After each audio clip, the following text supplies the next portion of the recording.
when I was invited to offer a message about generosity, a story came to mind that perhaps more than any other single event transformed my own thinking about generosity and giving. And it occurred in 1988 when Sue and I participated in a Plowshares Institute travel experience to South Africa. We were going with a contingent of about 22 people, and we were planning to learn about the issues of South Africa. And at that time, they faced huge issues of apartheid and poverty and oppression and race discrimination. And it was a very, very powerful experience for us, and there are many stories that came out of it. But the one story I wanted to share was of a time when we visited a squatter community outside of Johannesburg. It was named Kotlaron, and it was the vast expanse of acres of just dry soil that now were covered with shacks that were built of plywood and tin and cardboard and whatever people could get their hands on to create some semblance of structure and protection from the sun and even the rain. There was no infrastructure. They had to carry water from a mile away.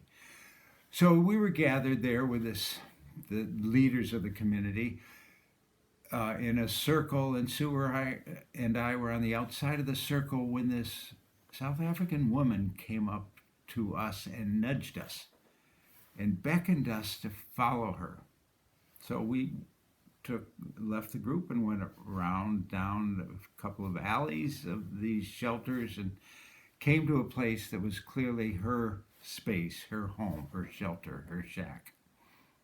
And she pointed down on the ground. There was just a little plot of just dirt on the ground, but there in a corner of that plot was this gorgeous, lush head of lettuce, just as green and vibrant as anything you've ever seen.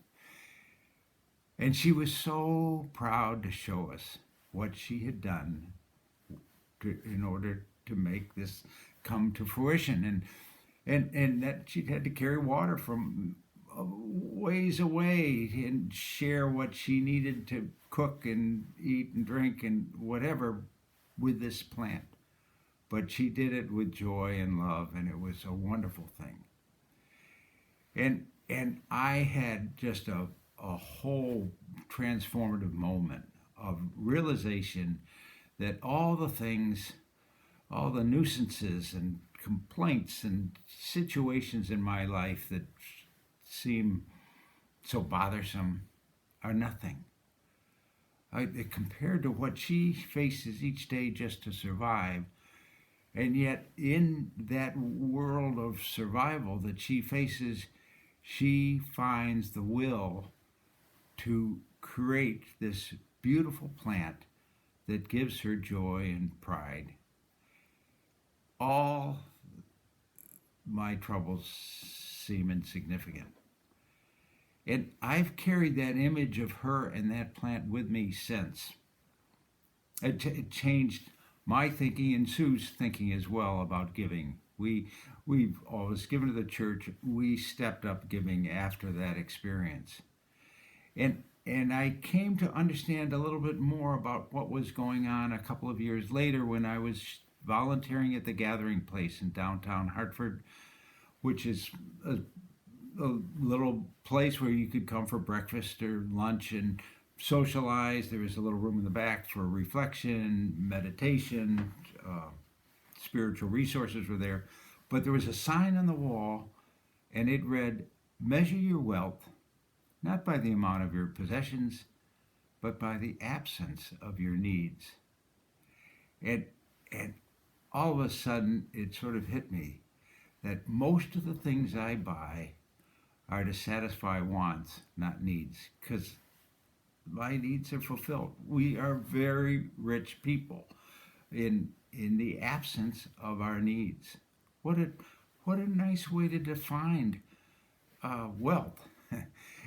And so from that point on, we changed our mindset on giving. That we realized there are just so many needs out there, and we've changed the order of our giving. We support the church, but we more now also support social services agencies, and maybe less some of the arts and other things.